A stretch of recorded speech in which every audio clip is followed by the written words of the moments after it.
Nós estamos falando sobre assuntos estritamente teológicos, mas nós estamos tentando fazer isso de uma maneira em que a teologia em si não seja o final ou o objetivo. Nós estamos tratando dos pilares da fé cristã, e geralmente quando nós falamos dos pilares, da base da fé cristã, quando nós abordamos esse assunto através da teologia, nós corremos o risco de tratar a teologia como o objetivo final de uma igreja, de uma tal forma que muita gente pode começar a imaginar que uma igreja saudável é uma igreja que tem um bom conhecimento teológico. E isso não é verdade. Durante muito tempo, talvez igrejas históricas, inclusive, tenham vendido a ideia de que uma igreja que sabe bem a teologia é uma igreja correta, é uma igreja centrada. Não é verdade. Nós defendemos que uma compreensão teológica correta e uma teologia bem fundamentada pode ajudar você a compreender melhor o que Deus fez através de Jesus em toda a história e aí conduzir-nos com mais facilidade a sermos discípulos de Jesus. De uma tal forma que nós precisamos reconhecer que uma boa igreja é aquela que tem bons discípulos de Jesus, como nós cantamos agora há pouco, que conhecem a palavra da verdade, praticam a palavra da verdade e obedecem aos mandamentos do Senhor. Veja, um bom conhecimento teológico nos ajuda nessa caminhada, mas nós não podemos nos gabar de fazer parte de uma igreja que diz assim: olha, o nosso ensinamento é teologicamente centrado. Nós somos uma igreja de teologia reformada, que tem uma tradição de séculos, e isso então faz de nós, é quase que um pedigree que a gente tem e que fica vomitando por aí, dizendo: olha, a nossa igreja tem uma boa teologia, a nossa igreja tem uma boa teologia, a nossa igreja tem uma boa teologia. A boa teologia não adianta nada se essa boa teologia não conduzir você aos pés da cruz. O que nós estamos estudando nesse mês tem como objetivo, então, sim, fazer com que nós compreendamos em que nós cremos com mais profundidade, mas fazer com que essa crença nos conduza para mais próximos de Jesus, de uma tal forma que a gente compreenda as implicações práticas. Por isso é que desde a primeira mensagem até a última dessa série, você vai ver que nós vamos dividir da seguinte forma: nós vamos passar o conceito teológico e vamos depois desafiar você dizendo: se você não compreender isso e não praticar isso, você vai errar nisso, nisso e nisso. Nós vimos no primeiro domingo o conceito da soberania de Deus, e como o fato de não reconhecer teologicamente e na vida a soberania de Deus afeta a nossa vida. Na semana passada nós falamos sobre Jesus, a divindade e a humanidade de Jesus, as duas naturezas que se completam perfeitamente em Jesus, e como a igreja, ao não reconhecer isso de maneira plena, tem errado. De um lado você tem igrejas que só valorizam o lado divino, a espiritualidade, e esquecem do pé no chão. E de outro você tem igrejas que só se preocupam com os pés no chão e não tem a cabeça no reino. A divindade e a humanidade de Jesus, no nosso mestre, mostram a importância de termos como igreja um equilíbrio teológico que vá para a prática, para a missão. Somos pessoas que creem na intervenção de Deus na história? Somos. O Verbo se fez carne e habitou entre nós. Nós cremos que Deus pode fazer milagres? Cremos. E não temos nenhuma dificuldade com isso. Nós temos dificuldade com a banalização do milagre. E nós somos ao mesmo tempo uma igreja que precisa defender a sua atuação na sociedade que está inserida. Nós não somos uma igreja alienada, não podemos ser uma igreja alienada. E olha, isso é importante, é muito importante você lembrar disso, porque daqui 2 meses nós temos eleições. E uma igreja cristã que conhece as implicações da encarnação de Jesus não pode ser alienada, por exemplo, na hora do voto. E vamos combinar que, pelo pouco que a gente viu em alguns candidatos aqui em Piracicaba, de novo aquela mesma ladainha de candidatos caricatos sendo usados pelos grandes chefões e barões e mandalhões da história para puxar voto, tendo como objetivo uma outra coisa muito mais obscura que está por trás dessa manipulação que a gente sabe que acontece num país de tiririca. Então a gente precisa tomar muito cuidado. Uma igreja centrada não cai nessas armadilhas, porque reconhece que o voto que a gente coloca, o voto que a gente coloca na urna é coisa que a gente velha, né? O voto que a gente tecla na urna faz muita diferença com relação à vida do cidadão brasileiro a partir daquele momento. Se alguém tem dúvida disso, é só ver onde o nosso país está. Se há alguma dúvida com relação a isso, é só ler um pouco os jornais, vasculhar um pouco a internet e mais. Procure compreender e ver o que a Igreja de Jesus está fazendo com relação a isso. É meio vergonhoso, porque me parece que a gente está muito mais preocupado com picuinhas insignificantes do que com uma ação efetiva através do reino de Deus no mundo em que nós estamos inseridos. Hoje nós vamos falar sobre o ser humano. Falar sobre o ser humano é fácil porque falar sobre nós mesmos.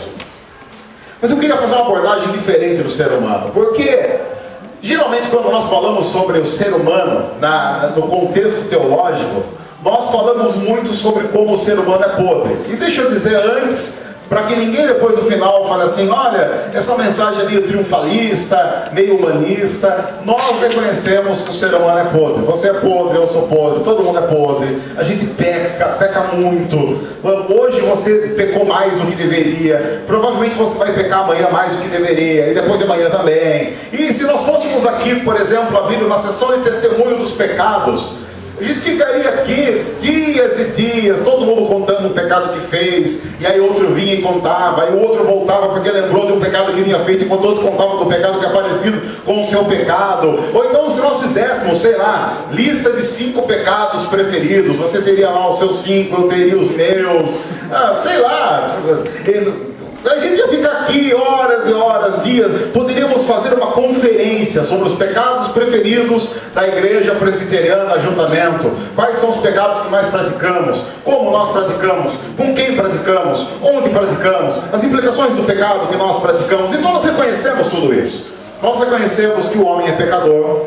Nós reconhecemos que o homem jogou fora a plena comunhão que ele tinha com Deus estabelecido lá no Éden. Nós reconhecemos tudo isso. Reconhecemos que o ser humano por si só merece o inferno, e isso só não acontece porque Deus assumiu o nosso lugar através de Jesus, morreu na cruz, pagou o preço do nosso pecado. Nós falamos praticamente todos os domingos sobre essa história.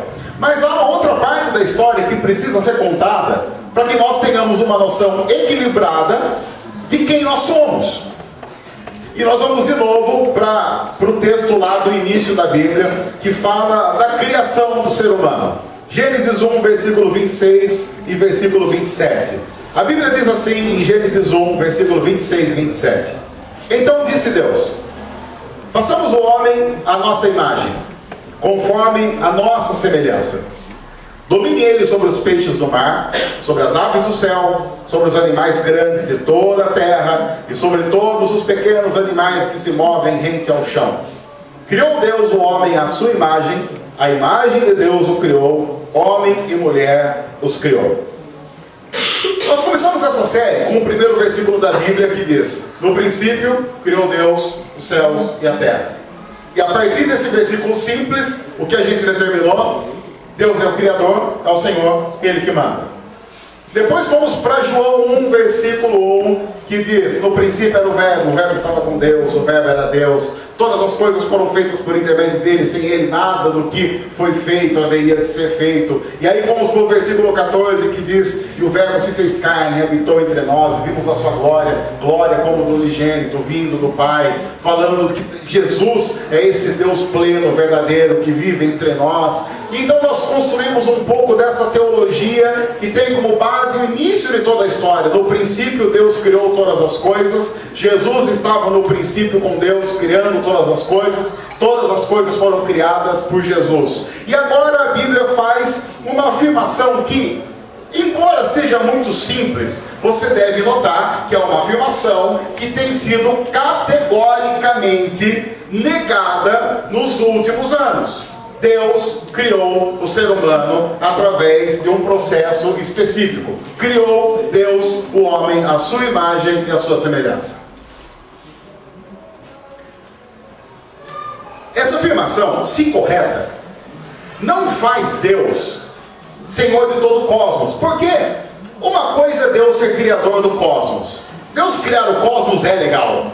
Sabia que, como o Nando Produção fez uma pesquisa, nosso assessor para assuntos de astrofísica, eu diria até... Cosmologia. Como? Cosmologia. Cosmologia, no caso, cosmologia. Uma coisa, por exemplo, eu saber que Deus criou 100 bilhões de galáxias. Eu acho legal saber que Deus criou 100 bilhões de galáxias. É muito legal isso. Poxa, Deus criou 100 bilhões de galáxias. Essa é uma informação que mostra como Deus é grande. Mas vamos ser sinceros, se eu paro por aí, eu posso pensar assim, bom, Deus criou 100 bilhões de galáxias. Ele que cuide das 100 bilhões de galáxias que Ele criou. Porque enquanto Deus cuida das 100 bilhões de galáxias que Ele criou, quem cuida da minha vida? Sou eu mesmo. Quem cuida da minha vida sou eu. Veja que é muito fácil fazer essa distinção. Deus criou o cosmos, mas eu mando na minha vida. Deus criou o Saturno. Saturno ainda é planeta, né? Que planeta aqui é o Palmeiras, que foi rebaixado lá? Qual que é o planeta Palmeiras? Plutão não é mais planeta, é isso? Começa decidido já? Por causa de começar com a letra P. Começa com a letra P, você já virou quase Palmeiras, já rebaixar, já tá, quem sabe, disputando aí com outros vai subir um dia. Aí começou. Bom, mas, sei lá, Deus criou Saturno, aí você fica pensando assim, que bom, Deus criou Saturno, isso é bom saber que Deus criou Saturno. A gente senta, por exemplo, daqui a pouco chega o verão, aí a gente senta lá no quintal de casa, ou você vai pra piscina à noite, você fica olhando pra estrela, você fica olhando pra lua e fala assim, ai que beleza, Deus criou todas as estrelas, Deus criou a lua, Deus criou, aí tem gente que fica procurando São Jorge na lua, você pode procurar o que você quiser, você pode procurar o que você quiser, e a gente vai estar estabelecendo isso, olha que legal, porque Deus criou, colocou, estabeleceu, isso é uma coisa. A nossa talvez maior dificuldade está em estabelecer o princípio de quem criou a gente, porque a gente sabe muito bem, quem cria manda. A gente sabe que esse princípio está estabelecido em todas as relações. Quem criou aquilo tem autoridade para dizer como aquilo deve funcionar, porque é o Criador. E é muito fácil você compreender as implicações de um Deus que criou Saturno, mas que não domina o nosso próprio coração, porque a gente acha que é maior do que esse próprio Deus criador de 100 bilhões de galáxias.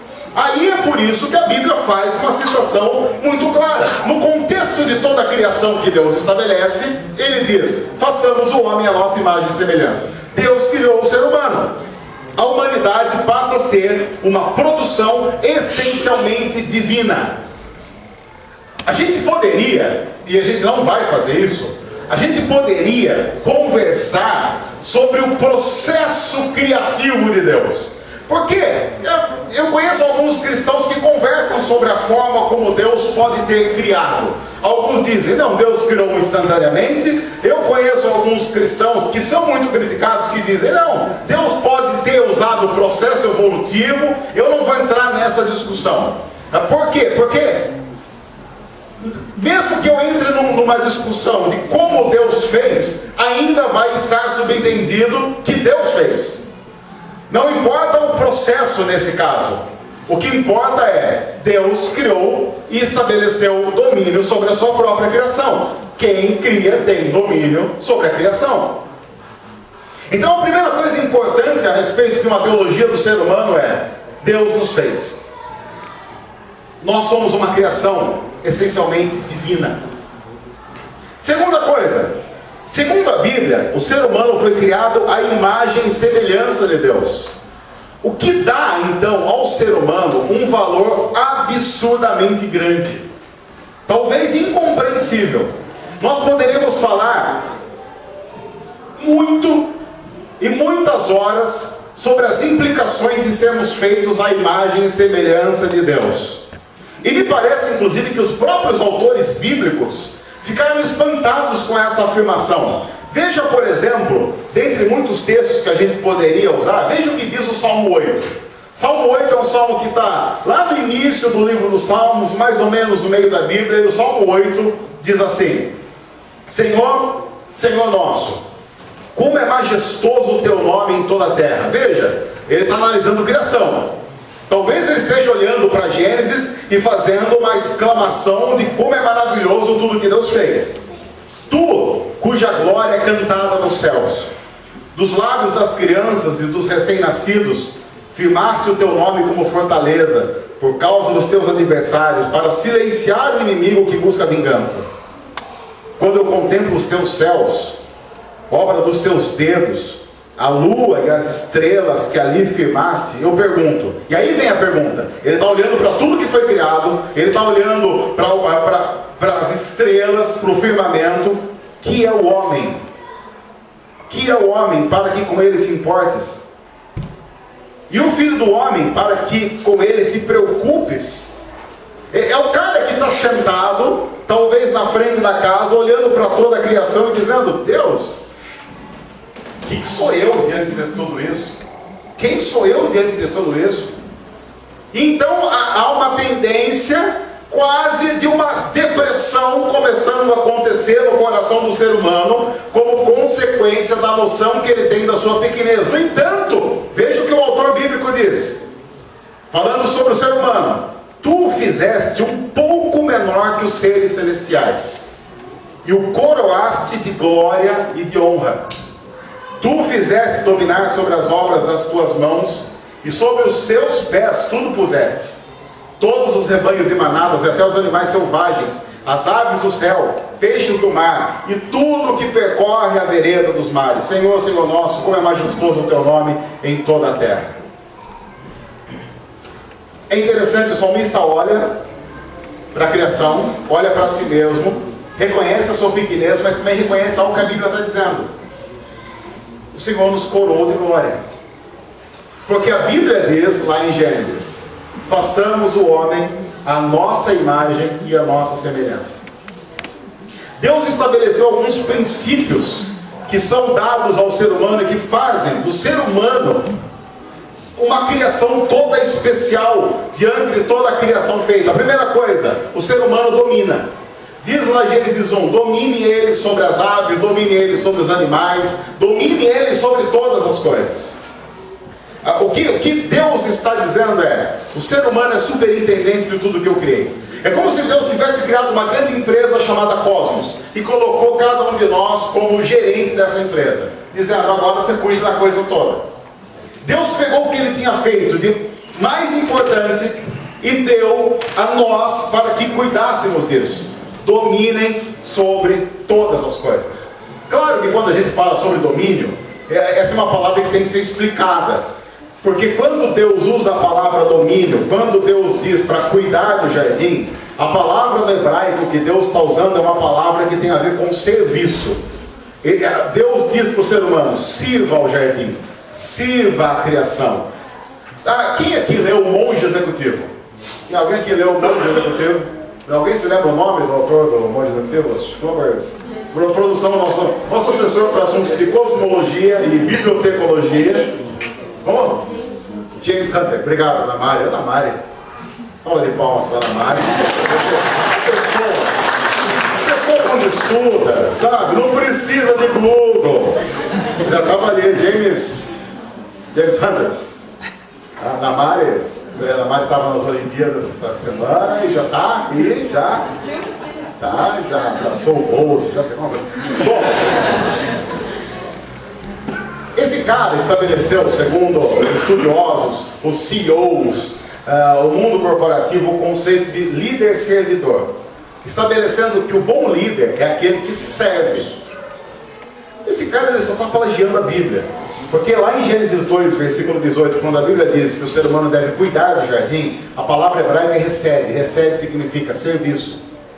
Deus estabeleceu que o ser humano é um superintendente que cuida e que governa em amor e servindo. Ele não é alguém que destrói, é alguém que protege. Ele não é alguém que manda de maneira autoritária, é alguém que está acima para proteger. É como, por exemplo, a gente tem alguns bebês aqui. E é interessante essa imagem. Sabe, a mãe pega o bebê, ou então as enxeridas pegam o bebê, não importa quem você seja no contexto, e você pega aquele bebê, e assim, ninguém pode dizer que o adulto não tem domínio naquela hora sobre o bebê. Mas veja como é o domínio. É o domínio em amor, é aquele que está dominando para cuidar, para proteger. Assim como uma mãe coloca o filho nos braços e protege, esse é o domínio que Deus estabelece para o ser humano perante a natureza. Porque da mesma forma que Deus cuida de todas as coisas, da mesma forma que Deus governa em amor, Ele deu a nós o trabalho de governar a criação em amor, para refletirmos quem Ele é. Uma outra coisa, Deus estabeleceu que o ser humano governa, ou seja, o ser humano deve estabelecer regras para o bom andamento da coisa toda. E um bom governo, e aí falar sobre bom governo é complicado porque nós estamos no Brasil. E no Brasil nós não estamos acostumados com um bom governo. Então nós temos que fazer um exercício especial para entender como é que deveria funcionar um bom governo. Um bom governo deveria funcionar estabelecendo leis que privilegiassem a tudo e a todos de maneira igualitária. Certo? Esse é um bom governo.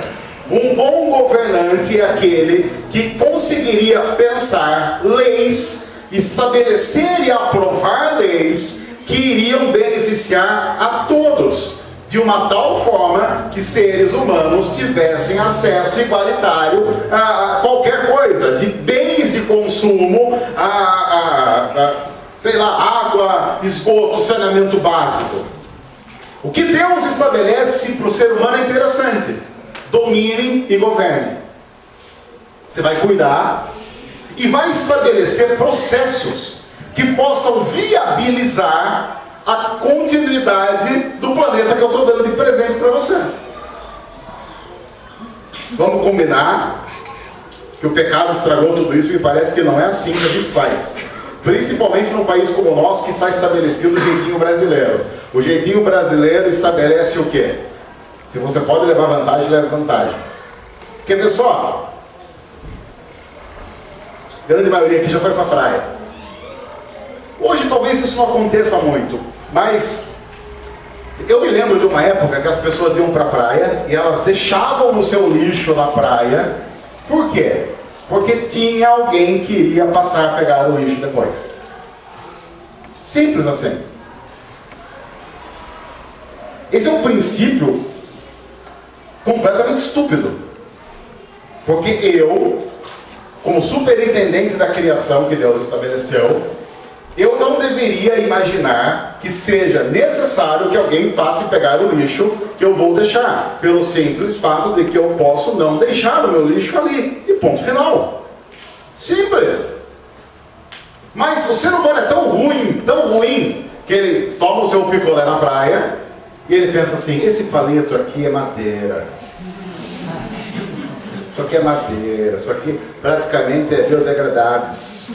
Então ele joga ali, e aí ele faz aquela coisa bem brasileira, ele joga perto do pé, dá aquela cachorrada, né? Joga, ele cobre o osso, né? Ele deixa ali, porque ele pensa, isso aqui vai te ajudar no futuro, porque esse negócio aqui vai decompor, vai virar petróleo, e essa terra será milionária no futuro graças a mim. É basicamente assim que o brasileiro faz. Por exemplo, ele está com vontade de fazer xixi na praia. Tem um banheiro na barraca ali atrás, que talvez cobre R$1 a título de colaboração voluntária. Mas você tem que ir lá no banheiro. Aí você pensa assim, eu já estou com uma vontade de ir para a água mesmo. Você pensa assim, tem duas opções. Vou ao banheiro, que é um lugar estabelecido para que essas coisas sejam feitas, ou eu vou para a água. E aí o que eu penso? É o meu xixi. Quantos bilhões de litros de água tem o oceano? O meu xixi não vai fazer diferença. Aí você vai lá, e é até interessante, eu acho até por isso, o pessoal fala que no Brasil a água fica morna até a época do sol. Eu não acho que seja. Eu tenho lá minhas dúvidas de que seja mesmo o sol esquentando. Eu acho, sei lá, em Nordeste, sei lá, não sei.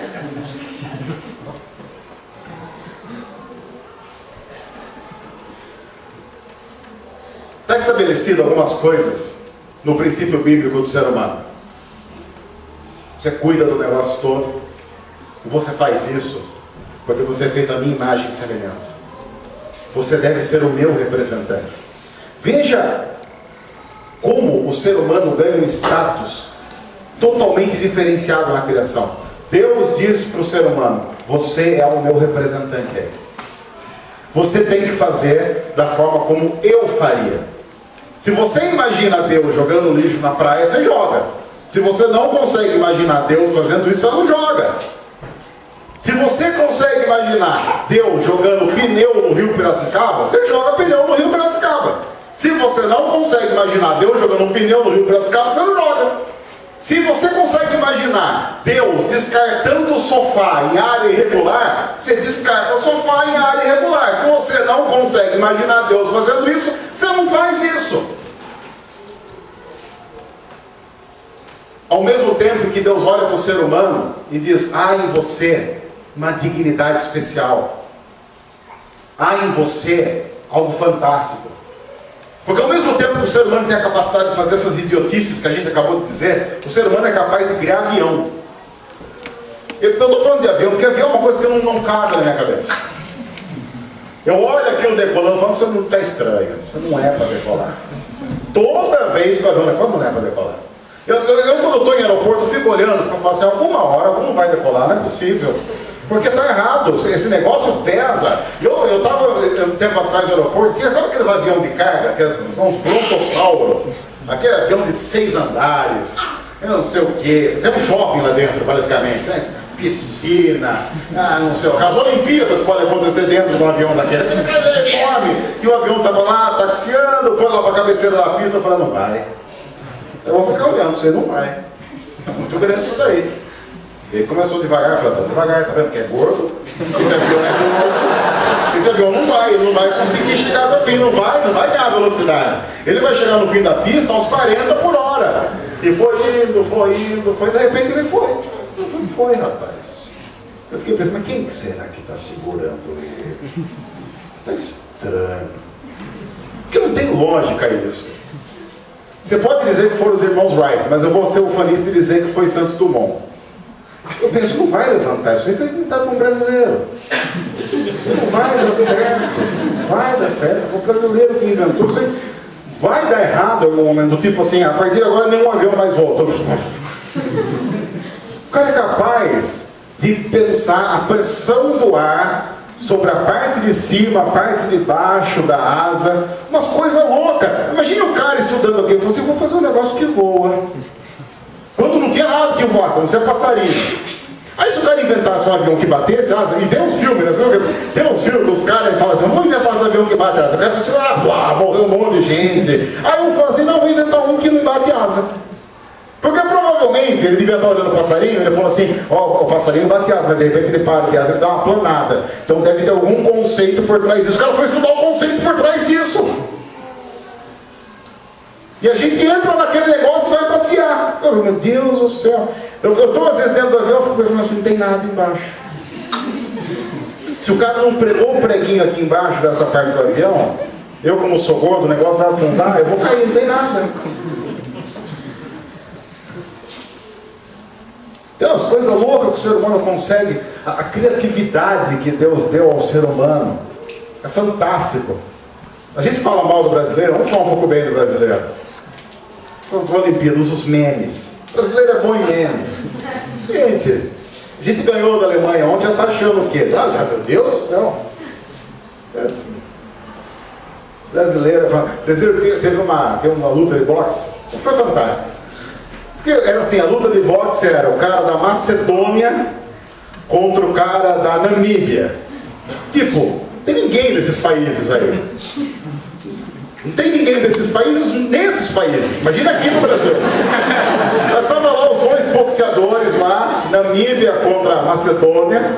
E aí o pessoal assim, viu, não tem ninguém para torcer aqui. Mas vejam, e se tem lá no YouTube, é fantástico. O juiz era brasileiro. O que o pessoal começou a fazer? Começou a torcer pro juiz. Só o brasileiro pode fazer isso. E é engraçado. Estavam os boxeadores lutando, pá, aí o juiz intervindo. Várias vezes no meio do rosto estavam gritando: juiz. É umas coisas, os gringos vêm pra cá e ficam loucos. O que está acontecendo? Imagine, eu fico imaginando o cara, porque sempre tem um que fala assim: eu vou torcer pro juiz. Aí tem um outro mais safado lá que fala assim: duvido, você não é homem de torcer pro juiz. Aí ele já começou e todo mundo já tá meio manguaçado, porque não sei o que, e todo mundo torcendo pro juiz. Aí tem um outro lutador, eu acho, não sei se era lutador, que o nome dele, acho que ele era o Equador, que o sobrenome dele era Mina. A criatividade do brasileiro fez com que os caras começassem a cantar: Mina, seus cabelos é da hora. A luta inteira, o cara lutando e os caras cantando Mamonas Assassinas. Eu sempre fui contra, por princípio de gasto público, de Olimpíada no Brasil. Mas a gente tem que pegar esses torcedores e levar para a Olimpíada. Eu acho que devia ter o COI, ele devia falar assim: não, a torcida brasileira não vai. Nunca mais vamos fazer aqui. Agora, aí vem os gringos, quer inventar assalto no Brasil. Veio o nadador norte-americano, e ele quis inventar que foi assaltado no Brasil. Meu filho, aqui a gente é PhD. Meu filho, Maluf está no 8º mandar. Quem que esse cara pensa que é de querer chegar no Brasil e inventar um assalto? Lógico, o brasileiro, certeza que ele chegou lá na delegacia, contou a história, o delegado falou: tem mulher nessa história. Mas não deu outra, aí já tá com relaxo lá, aí não sei o quê. E você viu que a briga principal, é sério isso, porque eles descobriram a armação, porque eles foram num posto e brigaram no posto, e tá cheio de câmera no posto. Aí o pessoal tirando o sarro, que tudo culpa Poço Piranga. Se não fosse o Poço Piranga, estava culpando. O ser humano tem capacidades absurdas, para o bem e para o mal. O que nós cristãos reconhecemos é que essa capacidade não é nossa, é a capacidade criativa de um Deus criativo, e que então precisamos usar para a glória dele. É por isso, e aí vamos para alguns efeitos práticos dessa teologia do ser humano, é por isso que o cristianismo, pelo menos o cristianismo verdadeiro, sempre lutou por alguns princípios que precisam ser a causa e a luta de qualquer igreja. Quer ver só? O verdadeiro cristianismo tem que ser eternamente, essencialmente contra racismo. Porque a Bíblia diz o seguinte: o ser humano foi criado à imagem e semelhança de Deus. Não diz a cor do ser humano, não diz a raça desse ser humano. Diz: o ser humano foi criado para que fique estabelecido que qualquer ser humano, de qualquer cor e de qualquer raça, é criado à imagem e semelhança de Deus. Ponto final. Assim, os cristãos precisam ser os primeiros a levantar a voz contra qualquer tipo de discriminação. Essa tem que ser uma bandeira cristã, porque está estabelecido no nosso livro de regras, na palavra de Deus, que todo ser humano é criado à imagem e semelhança de Deus. E quando o ser humano é discriminado por aquilo que ele é essencialmente humano, ele está fazendo uma discriminação ao próprio Deus que o criou. Assim, qualquer tipo de discriminação é uma discriminação à própria criação de Deus e um ultraje ao próprio Deus. O cristianismo precisa lutar contra isso. Claro que, vamos lembrar uma outra coisa importante: dizer isso num contexto como o nosso é muito mais importante ainda. Porque historicamente centros cristãos ou dito cristãos têm sido muitas vezes usados como redutos de racismo e por aí vai. No entanto, eu gosto de Apocalipse 5, versículo 9, que diz que um dia estarão diante do trono do Cordeiro de Deus gente de toda tribo, raça, língua, povo e nação. Um dia todos nós estaremos reunidos diante do Cordeiro de Deus, cantando louvor ao Cordeiro de Deus, e lá estarão brancos, negros, amarelos, pardos, índios, cafusos, mamelucos e tudo quanto é raça, mostrando a redenção de toda a criação definitiva através do Cordeiro que é Jesus. Se é assim, cristãos essencialmente, e aí não tem jeito, a gente tem que tocar em pontos nervosos da sociedade que a gente está inserido. Cristãos são contra aborto. Não tem jeito. Eu quero dizer que esse é um ponto em que eu tomei o cuidado de ler tudo que quase todas as linhas falam a respeito. Mas se a vida tem como princípio que Deus estabeleceu a vida, então o cristão, a princípio, precisa ser contra o aborto. Não tem saída. Por quê? Alguém vai dizer assim, não, mas a ciência estabelece que até o dia tal não há ramificações nervosas que possam estabelecer que aquele é um ser vivo. Mas veja, a Bíblia está dizendo que o princípio da vida não está estabelecido em ramificações nervosas, está estabelecido no espírito, e isso não há como medir quando e como acontece no ser humano. Não tem como.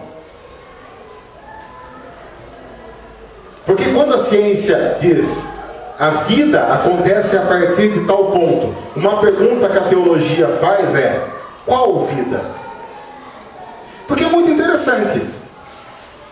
Eu vejo alguns cristãos dizendo assim: não, eu sou favorável ao aborto se feito até tal ponto, porque a ciência diz que antes daquilo não tem vida. Aí eu pergunto para essa pessoa assim: você acredita em vida após a morte? Acredito. Por quê? Porque a Bíblia diz. Não, mas o que a ciência diz? A ciência diz que o cérebro morreu, não tem mais vida. É interessante, porque eu consigo estabelecer que não, eu sou favorável ao aborto até tal tempo, mas ao mesmo tempo eu acredito em vida após a morte, porque o que vale é o espírito. Hã? Oi? Deu para entender a dificuldade? Para depois da morte vale, mas a ciência diz o seguinte: o que a ciência diz a respeito do Marquito? A hora que o cérebro teve morte cerebral, pode desligar o aparelho, porque morreu. Mas é o que a Bíblia diz a respeito? A Bíblia diz: não, morreu o corpo, mas o espírito, veja como princípio cristão, o espírito está vivo, porque o espírito independe do corpo. Bom, se isso é assim para a morte, é assim para a concepção também na visão cristã. Então eu não tenho como defender aborto. Não tenho. Porque eu não tenho como estabelecer quando é que Deus faz o sopro da vida. Se eu pudesse estabelecer, por exemplo, não, Deus faz o sopro da vida no feto quando ele completa 3 meses, ok?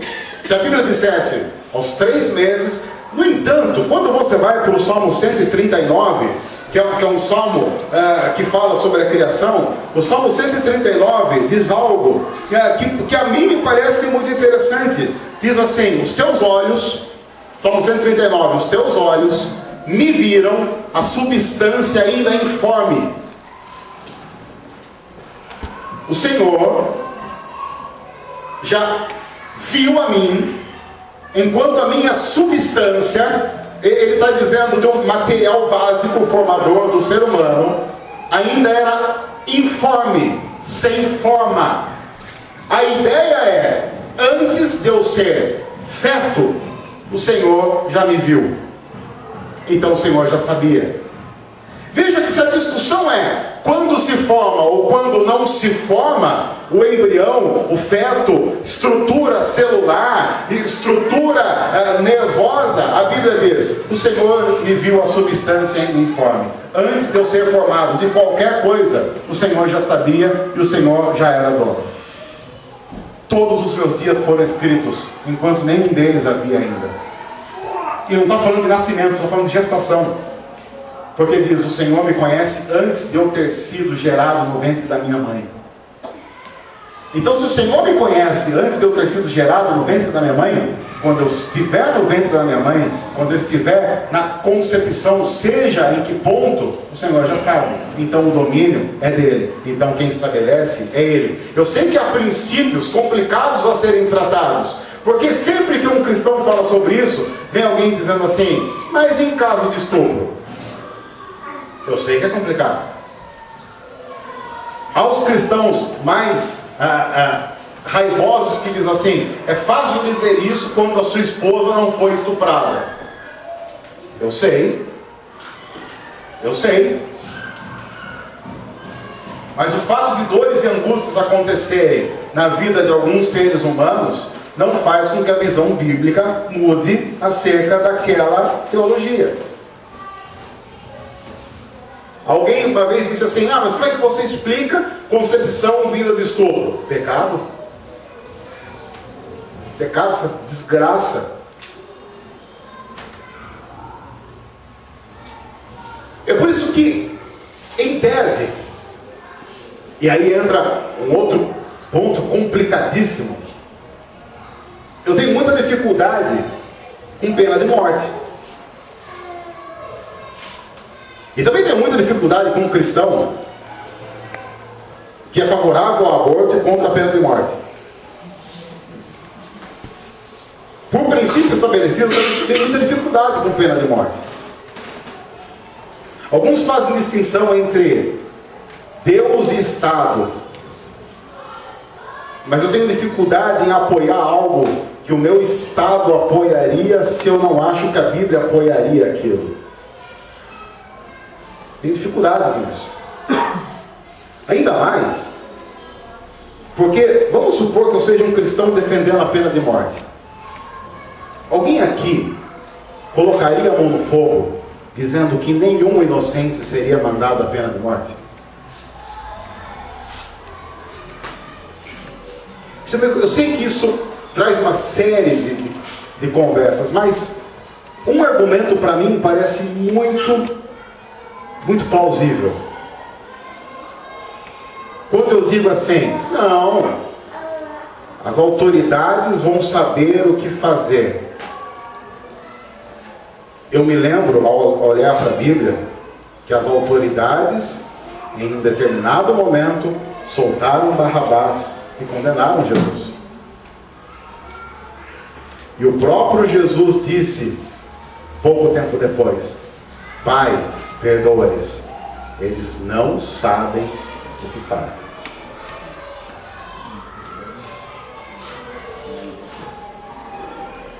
É por isso que eu acho que nós cristãos também somos contra a banalização da sexualidade.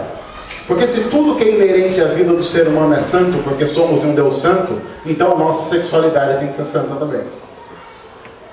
Às vezes as pessoas dizem assim: por que cristãos brigam tanto com isso? Por que cristãos reclamam tanto com isso? Por que cristãos levantam algumas bandeiras? Porque cristãos sérios, não essa pataquada que a gente vê por aí, cristãos sérios defendem a santidade de todas as áreas da vida, da concepção à morte. Inclui a sexualidade. O cristianismo não briga com a sexualidade desenfreada porque o cristianismo não gosta de diversão sexual. A maior prova disso é que tem um livro na Bíblia inteiro que fala sobre isso, que é Cantares, que fala desde sexo oral até... Bom, você lê lá, depois você vê. Tem lá umas partes de Cantares que é uma coisa maravilhosa. Isso aí, praticar isso é uma beleza. Mas a Bíblia estabelece, o Criador deu princípios para que isso aconteça de uma maneira como Ele quer. Veja como não reconhecer um princípio teológico vai influenciar toda a vida e toda a história da caminhada da igreja. Se eu reconheço que Deus criou o ser humano e estabeleceu princípios, então eu tenho que viver de acordo com os princípios dele. Ou então eu tenho que dizer: Deus, o Senhor criou Saturno, mas não encha o meu saco. Senhor, o Senhor criou 100 bilhões de galáxias, então vá cuidar das 100 bilhões de galáxias que o Senhor criou. Não encha a minha paciência. Não vem querer estabelecer como, com quem eu vou dormir ou não vou dormir, quais princípios políticos eu vou ou não vou defender. O Senhor cuide da galáxia, do meu coração cuido eu. O Senhor cuide da condução do universo, da minha vida cuido eu. Claro que, dito assim, parece arrogante, mas é o que é. Quando nós compreendemos a teologia de Deus criando o ser humano e estabelecendo regras para esse ser humano, nós precisamos tomar uma decisão. Ou nós vivemos de acordo com as regras estabelecidas por Deus, ou vivemos de acordo com as nossas próprias regras. E todas essas escolhas implicam em decisões difíceis, mas também alguns resultados inevitáveis. O que eu defendo é: nós estamos vivendo de uma forma que nós queremos que Deus cuide de Saturno e não cuide de nós. O resultado a gente já sabe qual é e a gente tem visto. A gente tem visto por aí. A gente viu isso de uma maneira muito interessante ontem na final do futebol olímpico. Foi muito interessante o que aconteceu na final do futebol olímpico. Aquilo é sintomático. Você tem um jogador muito criticado, que diz que é evangélico, mas que você nota que a vida diária não condiz com nada com o que é evangélico. Mas que na hora da premiação, para reforçar que é evangélico, ele colocou uma faixa na cabeça escrito 100% Jesus. 100% Jesus, se você parar para pensar, implica 100% Jesus significa tudo fazendo de acordo com Jesus. Esse mesmo cara que colocou a faixa 100% Jesus, foi um cara que um pouco antes, quando foi dar uma entrevista para uma rede de televisão de um cara que tinha criticado ele, falou o quê? Vão ter que me engolir. E que aí eu vi uma montagem interessante, porque fizeram uma montagem com ele, assim, tipo 11h59, faixa 100% Jesus. Meia-noite ele cercado de umas 20 mulheres, tipo coelhinha da Playboy, que é uma foto que tem dele mesmo. E eu falo, cara, o grande problema do povo evangélico brasileiro hoje é que muitos de nós representamos exatamente isso. Tipo, 100% Jesus é assim, eu tô com ele, e é melhor estar com ele, porque se eu não estiver com ele, eu vou para o inferno. Mas enquanto eu estou com ele, porque não estar com ele significa ir para o inferno, eu vou vivendo o meu inferninho. Eu vivo o meu inferninho aqui, porque sabe o que vai acontecer depois que eu morrer? Eu vou para o céu. Isso é chato pra caramba, deve ter um monte de gente tocando harpa. Se alguém aqui toca harpa, não é que a gente acha chato a harpa. Assim, tipo, a harpa é chata. É chato. Mas a gente não vai falar que é chato porque alguém pode gostar de harpa. Alguém aqui toca harpa? Não? Ninguém? Quer? Você gosta de harpa? Tipo, pra quê? Assim? É relaxante? Não. Eu também acho, sim, relaxante. Mas tem tanta coisa relaxante, né? A esposa também gosta de harpa, então, nossa, fica falando muito mal de harpa, porque ele pode chegar em casa e falar assim, ai, como você é grosso. Fica falando mal de harpa, e não sei o quê. Nunca na minha vida eu vi alguém que levantou e falou assim, que vontade de uma harpa. Nunca, não tem isso. Ai, vontade de uma harpa, não. Sabe o que está faltando na minha vida? Harpa. Eu não consigo, a pessoa entra rouca numa loja, sei lá, não tem loja de CD. Eu preciso urgente de um CD de harpa. Tem. Até o pessoal da praça lá, como é que vai cantar? Hoje é uma flauta pangueiro, né? É isso, flauta pangueiro. Hã? Zamponha. O que é? Zamponha. Isso aí, dependendo da igreja que você fala, o pessoal já acha que é demônio isso daí. Quem é você? Zamponha. Eu vim pra matar ele.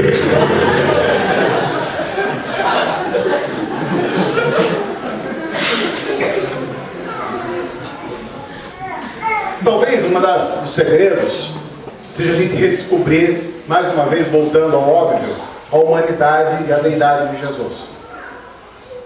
Quando a gente olha para o Evangelho, nós somos convidados a defender as causas que Jesus defendeu. E veja,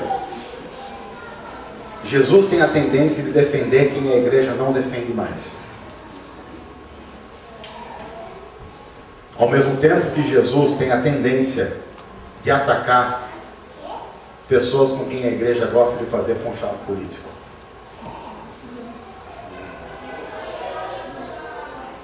Quando nós não reconhecemos o Jesus homem e o Jesus Deus ao mesmo tempo, não reconhecemos quem nós somos, e não reconhecendo quem nós somos, metemos os pés pelas mãos. O ser humano perfeito é Jesus, e é Ele que deve construir toda a caminhada da igreja. Doa a quem doer. Doa a quem doer.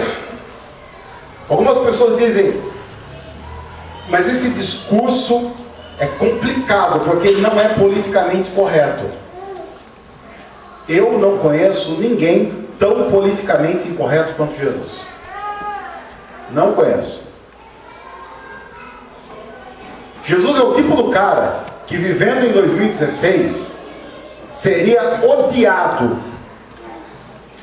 porque alguém que nunca mediu palavras, nunca se interessou em agradar alguém apenas pelo fato de agradar alguém. Com Pedro ele fazia isso, dava uma dentro, Pedro falava, beleza, legal. Jesus falava para Pedro, legal. 1 minuto depois, arreda Satanás. Pedro, eu não fiz projeto de conchavo com você. Eu vim para fazer a vontade do Pai que me enviou. Gostou? Gostou. Não gostou, Pedro? Vou dizer para vocês o que eu disse para outros. Porta da rua e serventia da casa. Estranho a forma como Jesus trata, mas é a forma como a igreja deveria tratar, dizendo, nosso princípio está estabelecido na palavra, e não negociamos esses princípios. Uma igreja teologicamente centrada não é uma igreja que entendeu isso. É uma igreja que consegue assumir os riscos de viver isso numa sociedade louca como a nossa. Eu quero terminar dizendo algo que é importante. Que Deus nos ajude. Porque qualquer igreja, qualquer cristão que fizer isso, será apedrejado por não evangélicos, por evangélicos, por alguns ramos do cristianismo, por alguns ramos anticristianismo, por believers e ateus. Talvez como mestre. Para que a gente talvez um dia possa dizer com Paulo, nos alegrando dos sofrimentos e fazer parte dos sofrimentos da cruz. Que Deus nos ajude. Deus, ajuda-nos a viver para a glória do Senhor, fazendo da nossa vida uma vida que claramente mostre a vida do Senhor. Ajuda-nos a sermos humanos, não como nós queremos, mas como Jesus ensinou a ser. E a compreender as implicações de sermos feitos à tua imagem e semelhança no mundo caído e perdido que nós vivemos. Nós pedimos que seja assim, Pai, em nome de Jesus. Amém.